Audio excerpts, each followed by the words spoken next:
Welcome to my channel set tax சேனலுக்கு உங்களை அன்புடன் வரவேற்கிறேன். இன்றைய வீடியோ நேற்று வீடியோவோட கண்டினியூவேஷன். நேற்று வந்து பார்த்திங்கன்னா மணி சைக்காலஜி பற்றி ஒரு வீடியோ பார்த்தோம். பணம் சேமிக்கிறதுக்கும் நம்மளோட மைண்டுக்கும் ரொம்ப ரிலேஷன் இருக்குது அப்படின்னு சொல்லிட்டு அதோட ஒரு வீடியோ நான் புதுசாக போடுறேன், ஒரு தனி வீடியோவாக போடுறேன், ஒரு லைவ் எக்ஸாம்பிள்ஸ் போடுறேன் அப்படின்னு சொல்லி நேற்று நான் வெண்ட் பண்ணியிருந்தேன். ஸோ அந்த வீடியோ தான் இன்றைக்கி. 2016ஆம் ஆண்டு ஒரு மாத வருமானம் வெறும் 10,000 தான் வாங்கிட்டு இருந்தாங்க. ஆனால் இன்றைக்கி அவங்களோட மாத வருமானம் 65,000 ரூபாய். ஸோ இவங்க நான் நேற்று சொன்ன விஷயங்கள் எல்லாம் ஃபாலோ பண்ணவங்க. நேற்று நான் அவங்க அந்த மணி சைக்காலஜி வீடியோ போட்டேன் இல்லையா, அதில் நான் சொல்லியிருக்கக்கூடிய விஷயங்களை ஃபாலோ பண்ணி தான் மாத வருமானம் 10,000 ரூபாயிலேருந்து இன்றைக்கி 65,000 ரூபாய்க்கு வந்திருக்காங்க. அவங்களுக்கு யாருமே சப்போர்ட் பண்ணல, இன்வெஸ்ட்மெண்ட்டுக்கு பணம் தரல. சிறுக இன்வெஸ்ட்மெண்ட் பண்ணி சிறுக சேமித்து எப்படி வந்து இந்த 16வது வருஷத்துலேருந்து இந்த 2023லேயே இவங்க அந்த மாத வருமானம் 65,000 அப்படிங்கிற ஸ்டேட்டஸை அடைஞ்சிட்டாங்க. மறக்காமல் நேற்று வீடியோவை போய் பாருங்கள். பார்க்காதவங்களுக்காக அந்த வீடியோவோட லிங்க்கை நான் டிஸ்கிரிப்ஷன் பாக்ஸில் தந்திருக்கேன். வாங்க இப்போ நம்மளோட அந்த சப்ஸ்கிரைபரோட சக்ஸஸ் ஸ்டோரிக்குள்ளே போயிடலாம்.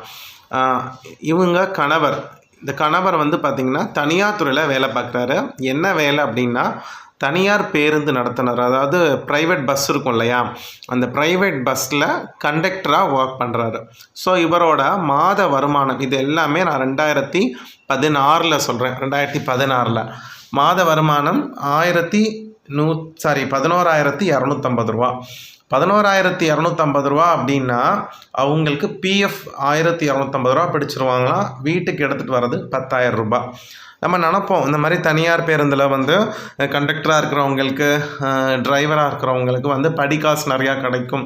ஸோ அந்த மாதிரி எக்ஸ்ட்ரா வருமானம் இவங்களுக்கு கிடையாது. இதுதான் 11,250 ரூபா தான் சம்பளம். 10,000 ரூபா வீட்டுக்கு வரும்.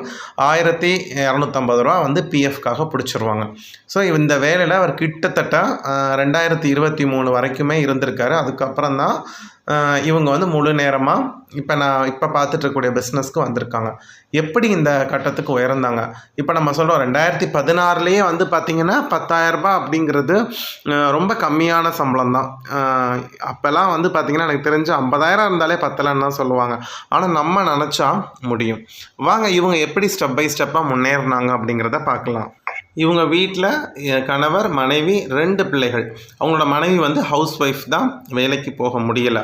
2016 தான் அவங்க 2 பிள்ளைகளுமே முழுக்க ஸ்கூலுக்கு போகக்கூடிய அந்த சுச்சுவேஷனுக்கு வந்திருக்காங்க. ஸோ இதுதான் 2016 அவங்களுடைய சுச்சுவேஷன். ஸோ இப்போ இவங்க இருக்கக்கூடிய வீடை பற்றி பார்ப்போம். இவங்க இருக்கிற வீடு நானே பார்த்துருக்கேன். அப்போயே வாடகை 1,500 ரூபா. 1,500 ரூபாய்க்கு வீடு கிடைக்குமா அப்படிங்கிற ஆச்சரியமாக பார்க்காதீங்க. சாதாரண ஒரு ஓட்டு வீடு. அந்த ஓட்டு வீட்டில் பார்த்திங்கன்னா ஒரு ஹால் இருக்கும், ஒரு ரூம் இருக்கும், அப்புறம் தனியாக வந்து ஒரு குளிக்கிற பாத்ரூமும் ரெஸ்ட் ரூமும் இருக்கும், கழிவறையும் இருக்கும். இவ்வளோ தான் வீடு. ஃபுல்லுமே கம்ப்ளீட்டாக ஓட்டு வீடு. 1,500 ரூபா வாடகை. அந்த ஹால்லே தான் கிச்சன் வச்சுருப்பாங்க. ரொம்ப சின்ன ஹால் தான். ஒரு ரூமும் பார்த்திங்கன்னா சின்ன ரூம் தான். இதில் தான் அந்த 4 பேர் இருந்திருக்காங்க. நான் இவங்க வீட்டுக்கே போயிருக்கேன். என்ன ஒரு மிகப்பெரிய ப்ளஸ்னா ஃப்ரெண்ட்ஸ், அந்த வீடு பழைய ஓட்டு வீடு தான். ஆனால் அதை அழகாக ஒட்டடை அடித்து அவங்க வீட்டில் இருக்கக்கூடிய பொருட்களை நீட்டாக அடுக்கி வச்சு அது பார்த்தாலே வந்து பார்த்திங்கன்னா சுத்தமாக வச்சுருப்பாங்க. அந்த ஓனரே வந்து எங்கள் வீட்டிலேருந்து சொல்லப்போனால் ஒரு 10 வீடு தள்ளின்னு வச்சுக்கோங்களேன். இவங்க பசங்கள்லாம் என்கிட்ட டியூஷன் படிச்சிருக்காங்க. இவங்க வீட்டோட ஓனரே சொல்லுவாங்க, அவங்களுக்கு வீடை வாடகை கூட்டுறதுக்கே மனசுக்கு அவ்வளோ சந்தோஷமாக இருக்குப்பா. பாலடைஞ்ச மாதிரி இருந்த வீடை சரி இவங்க ரொம்ப கஷ்டப்படுறாங்கன்னு வந்து கேட்டப்போ நான் வாடகை கூட்டேன். அவ்வளோ சுத்தமாக வச்சுருக்காங்க. அப்போ சொந்த வீடை மாதிரி அப்படி வச்சுருக்காங்கப்பான்னு சொல்லியிருக்காங்க. நானே போய் பார்த்து என்ன சொல்லிடுறேன், அப்படியே நான் வியந்திருக்கேன். ஸோ இப்படி கூட நம்ம இருக்கிறத அவ்வளோ நீட்டாக வச்சுருப்பாங்க. நெகட்டிவாக பேச மாட்டாங்க. ஒரு நாள் யார்கிட்டையும் காசு கொடுங்க, செலவு காசு கொடுங்க அப்படிலாம் சொல்ல மாட்டாங்க. என்கிட்ட அந்த 2 பசங்களும் டியூஷன் வந்திருக்காங்க. நீங்கள் சொன்னால் நம்ப மாட்டீங்க. பணக்கார பசங்களும் என்கிட்ட டியூஷன் படிச்சிருக்காங்க. நான் யார்ட்டையுமே ரொம்ப ஸ்ட்ரெஸ் பண்ண மாட்டேன், மோஸ்ட்லி கொடுத்துருவாங்க. ஆனால் ஃபஸ்ட்டு கொடுக்குறது வந்து பார்த்திங்கன்னா இவங்களாக தான் இருக்கும். கரெக்டாக 1ஆம் தேதி அவங்க அப்பாவுக்கு சம்பளம் வந்தோன்னா அன்றைக்கி சாயங்காலம் வந்து இந்த 2 பசங்களுமே கொடுத்துருவாங்க. அவ்வளோ ஹாப்பியாக இருக்கும். மற்றவங்களாம் பார்த்திங்கன்னா ஒரு 2, 3, 5 தேதிக்கு தான் கொடுப்பாங்கன்னு வச்சுக்கோங்களேன். நமக்கு சில பேர்கிட்டலாம் கேட்கணும். அவங்கெல்லாம் பார்த்திங்கன்னா கவர்மெண்ட் எம்ப்ளாயீஸாக இருப்பாங்க. ஓகே விட்டுருங்கன்னா கொடுத்துட்றாங்க. ஆனால் அவ்வளோ வந்து பண விஷயத்தில் கரெக்டாக இருப்பாங்க. ஒரு விதமான பாசிட்டிவிட்டி இருக்கிறத நீட்டாக வச்சுப்பாங்க, சுத்தமாக வச்சுப்பாங்க. அவங்கள பார்த்தா கஷ்டப்படுறவங்க இருக்கிற ட்ரெஸ்ஸை கூட நீட்டாக போட்டு ஒரு ஃப்ரெஷ்ஷாக தான் வருவாங்க. எங்கே பார்த்தாலுமே ஒரு ஸ்மைல். ஸோ இதுதான் அவங்களோட பெரிய ப்ளஸ்ஸாக பார்க்குறேன். ஏன்னா மைண்டில் வந்து அந்த அளவுக்கு பாசிட்டிவிட்டி இருந்தால் தான் தன்னை அப்படி ப்ரெசென்ட் பண்ணிப்பாங்க, இருக்கிறத நீட்டாக வச்சுப்பாங்க. இதுதான் ஃபஸ்ட்டு பாயிண்ட் நான் அவங்கள பார்த்து வியந்தது. அடுத்து அவங்களோட மாத பட்ஜெட் பார்க்கலாம். இது வந்து பார்த்திங்கன்னா 2016க்கான பட்ஜெட் மறுபடியும் சொல்லிடுறேன். ஸோ அவங்களோட வீட்டு வாடகை 1500 மளிகை ரேஷன் பொருட்களில் ரேஷன் கடையில் கொடுக்குறது தான் மோஸ்ட்லி எல்லாத்தையும் பயன்படுத்துவாங்க. அது இல்லாமல் தான் மளிகை கடையில் வாங்கியிருக்காங்க 1500. அதுவே கிட்டத்தட்ட 1.5 மாதத்துக்கு வச்சுப்பேன் அப்படின்வாங்க. பாலுக்கு 600, கேபிளுக்கு அப்போ 200 கட்டியிருக்கிறாங்க. காய்கறிக்கு வந்து 600. அவங்க பார்த்திங்கன்னா இந்த வார சந்தையில் அப்போல்லாம் வெள்ளிக்கிழமை சந்தை அங்கே தான் போய் நடந்தே போய் வாங்கிட்டு வருவாங்க. அப்புறம் வந்து நான்வெஜ்ஜுக்கு 400. ஒரு மாதத்தில் ஒரு தடவை இல்லை 2 தடவை தான் வந்து நான்வெஜ் செய்வாங்க போல் அவங்க சொன்னது. கரண்ட் பில் வந்து 200 மேலே கட்ட மாட்டாங்க, அவ்வளோதான். கேஸ்லாம் அப்போ 750 அந்த ரேஞ்ச் தானே இருக்கும். ஸோ அப்போ கேஸுக்கு தனியாக பணம் எடுத்து வச்சுருவாங்களாம். ஃபோன் ரீசார்ஜ், ஸோ அவங்க ஹஸ்பண்டுக்கு ஒரு ஃபோன் இருக்குமா, இவங்க வீட்டில் ஒரு ஃபோன் இருக்குமா, அதுக்கு ரீசார்ஜ் பண்ணுவாங்களாம். இது இல்லாமல் வேறு என்னென்ன செலவுகளுக்கோ அந்த மிச்சம் இருக்கக்கூடிய 2950 வச்சுருப்பாங்க. அதாவது 10,000 அவங்க வீட்டுக்கார் கொண்டாந்து தரதில்லை, 9,000 இப்படி பிரித்து வச்சுருவாங்களாம். நம்மளை மாதிரி என்வலப் கவர் அந்த மாதிரி வைக்க மாட்டாங்களாம். இந்த மாதிரி தனித்தனி குட்டி குட்டி பர்ஸாக வச்சுருப்பாங்களாம். அந்த பர்ஸில் இந்த மாதிரி தனித்தனியாக அமௌண்ட்டை பிரித்து வச்சுட்டு அதை தான் எடுத்து ஃபேமிலி ரன் பண்ணியிருக்காங்க. இது எல்லாமே நம்ம சப்ஸ்கிரைபருக்காக அவங்கக்கிட்ட நான் கேட்டேன். ஒவ்வொரு விஷயமும் கேட்டு தான் வந்து வீடியோவில் பதிவு பண்ணுறேன். இந்த 9,000 வந்து அவங்க சொல்கிறாங்கன்னா அப்போ 2016 காலகட்டங்கள்லேயே இந்த 9,000 இப்படி பட்ஜெட் போட்டு ஒரு 1,500 2,000 வரைக்கும் இதிலே வந்து மிச்சம் பண்ணிடுவாங்களாம். இந்த தொகைகளே வந்து பார்த்திங்கன்னா சிக்கனமாக செலவழித்து அதிலே வந்து எனக்கு ஒரு 1,500 மினிமம், மேக்ஸிமம் 2,000 வரைக்கும் மிச்சம் பண்ணிடுவேன். அப்போனா என்ன அர்த்தம், 7,000 அவங்க ஃபேமிலியை ரன் பண்ணிடுவாங்கங்கிற மாதிரி சொல்கிறாங்க. இந்த அமௌண்ட்டை வந்து ஒவ்வொரு மாதமும் வந்து இவங்களுக்கு எவ்வளோ மிச்சம் ஆகுதோ அந்த தொகையை தான் வந்து எடுத்து என்ன செஞ்சுருவாங்களாம், ஒரு உண்டியலில் போட்டு வச்சுருவாங்களாம். அந்த ஒவ்வொரு மாதமும் மிச்சமாகக்கூடிய தொகை ஒரு மாதம் 1,500 மிச்சமாகும், ஒரு மாதம் 1,800, ஒரு மாதம் 1000, அந்த மாதிரி எவ்வளோ ஆகுதோ அது மாதிரி இந்த உண்டியலில் போட்டு வச்சுட்டு மொத்தமாக ஒரு 4-5 மாதம் கழித்து என்ன செஞ்சுருவாங்களாம், அந்த உண்டியலில் இருக்கக்கூடிய அந்த தொகையை போய் பேங்க் அக்கௌண்ட்டில் போட்டு வச்சுருவாங்களாம். சாதாரண சேமிப்பு அக்கௌண்ட்டில் போட்டு வச்சுருவாங்களாம். இதுதான் வந்து இவங்களோட சேமிப்பு 2016 வரைக்கும். வேறு எந்த விதமான சேமிப்பு இவங்க பண்ணல.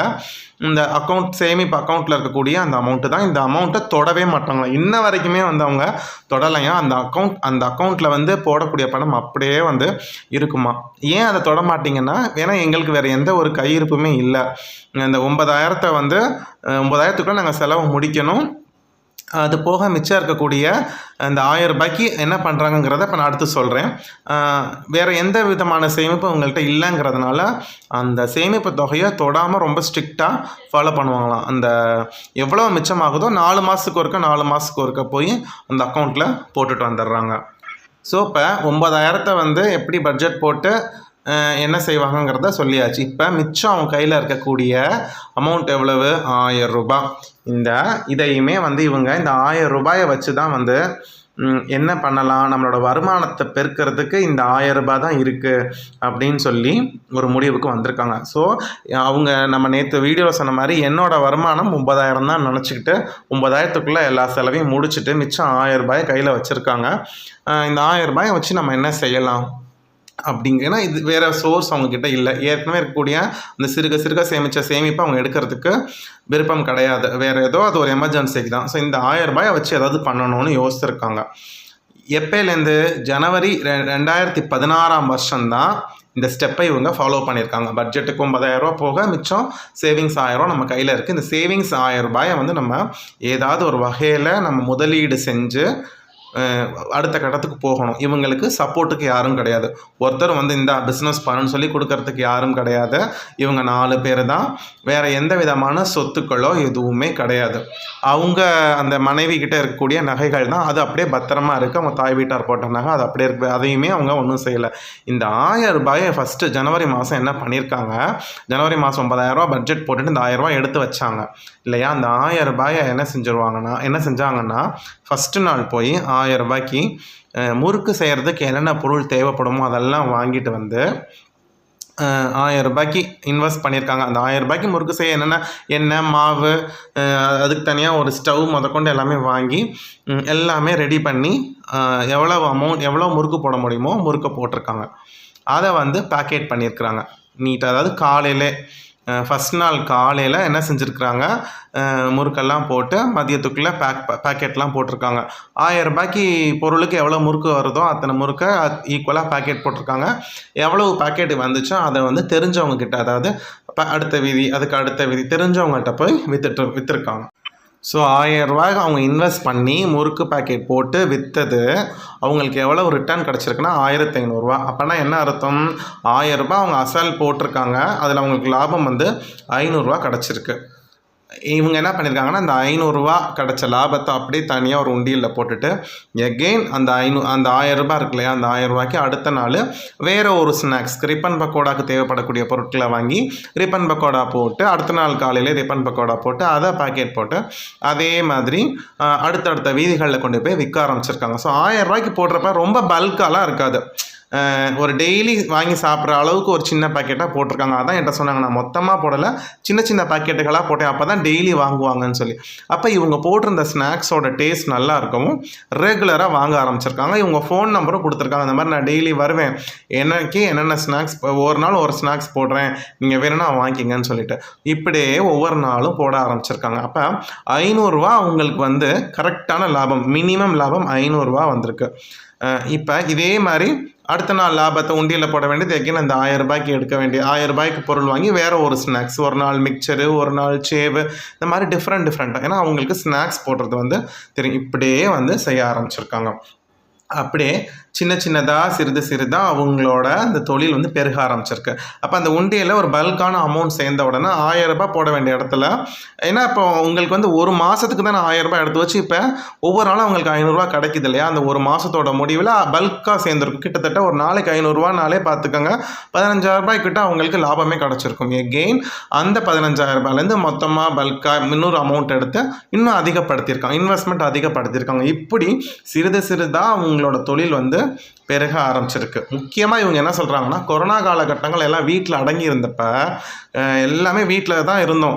அப்போ அவங்க ஃபோன் பண்ணி அதிகமாக அப்போ அந்த காலகட்டத்தில் தான் அவங்களுக்கு வியாபாரம் ரொம்ப வந்து சூடு பிடிச்சிருக்கு. ஏன்னா எங்கேயும் வெளியில் போக முடியாது. ஸோ ஃபோன் பண்ணி செஞ்சு வச்சுருங்க, நாங்கள் வீட்டில் வந்து வாங்கிக்கிறோம், செஞ்சு வச்சுருங்க, இவ்வளோ பேக்கெட் போட்டுருங்கன்னு சொல்லி அவங்களுக்கு நல்ல சூடு பிடிச்சிருக்கு. அதுக்கப்புறம் கொரோனா காலகட்டங்களில் தான் நாங்கள் வந்து ஒரு நல்ல நிலைமைக்கே வந்தோம் அப்படிங்கிறாங்க.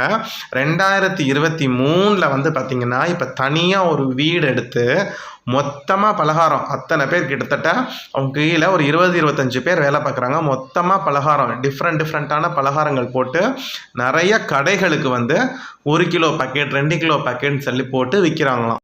காரணம் வந்து பார்த்திங்கன்னா பாசிட்டிவிட்டி, முதலீடுக்கு யார்ட்டே போய் நிற்கல, சிறிதாக பொறுமையாக வந்து இவங்களோட கிராஃப் வந்து போயிருக்கு. முக்கியமாக அவங்களோட பாசிட்டிவிட்டி தான். நம்ம நல்லா செய்யணும், நல்லா செஞ்சால் எல்லாம் வாங்குவாங்கன்னு சொல்லிட்டு யோசிக்கல. நஷ்டம் வந்தால் என்ன பண்ணுறது அப்படிலாம் யோசிக்கல. சின்னதாக போட்டு கொஞ்சமாக முன்னேறி இருக்காங்க. 2016 2023 இவ்வளோ பெரிய உயரம் அவங்க அடைஞ்சிருக்காங்கன்னா பார்த்துக்கோங்க.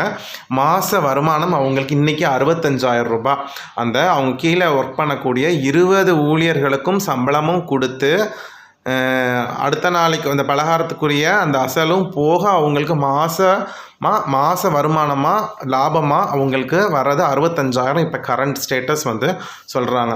பாருங்கள், இவங்க எங்கே போய் கஷ்டப்பட்டாங்க. மெயினாக ஒரு விஷயம், கடனில் சிக்கலை. அவங்களுக்கு எந்த விதமான கடனும் இல்லை. அவங்க ஃபஸ்ட்டு அவங்க 10,000 9,000 தான் என் வருமானம்னு அவங்கள ஒடுக்கிக்கிட்டு கண்ட்ரோலாக வாழ்ந்து மிச்சம் இருக்கக்கூடிய சின்ன அமௌண்ட்டை ப்ராப்பரான வழியில் இன்வெஸ்ட் பண்ணியிருக்கிறாங்க. ஸோ இதுதான் பாசிட்டிவிட்டியோட வாழ்க்கையை வந்து அவங்க அணுகியிருக்காங்க. இப்போ பாருங்கள், கணவன் மனைவியாக அந்த தொழிலை எடுத்து இப்போ செஞ்சிட்ருக்காங்க. மாதம் 65,000 கிட்ட ஏர்ன் பண்ணிகிட்ருக்காங்க. 10,000 இருந்து அவங்களோட வருமானம் இன்றைக்கி 65,000 உயர்ந்திருக்குன்னா இவங்களுடைய பாசிட்டிவிட்டி தான் ஃப்ரெண்ட்ஸ் காரணம். ரொம்ப என்ன சொல்கிறது, என்றைக்குமே அவங்க நெகட்டிவாக நான் பேசி பார்த்ததில்ல, கஷ்டம்னு சொன்னதில்லை. இது எல்லாமே அவங்களுக்கு வந்து கை கொடுத்துருக்கு. அதே மாதிரி நம்மளும் நம்ம ஏதோ ஒரு தொழிலை செய்கிறோம், ஒரு வேலையை செய்கிறோன்னா அதை நேசித்து செய்வோம். கண்டிப்பாக அடுத்த கட்டத்துக்கு நம்ம போவோம். நீங்கள் பணத்தை இன்க்ரீஸ் பண்ணுறதுக்கு, வருமானத்தை இன்க்ரீஸ் பண்ணுறதுக்கு என்ன முயற்சி பண்ணுறீங்களோ அதை பாசிட்டிவான எண்ணத்தோட முயற்சி பண்ணுங்கள். கண்டிப்பாக நீங்களும் வெற்றி பெறுவீங்க ஃப்ரெண்ட்ஸ். அடுத்த ஒரு நல்ல வீடியோவில் உங்கள் எல்லாரையும் பார்க்குறேன். Bye friends.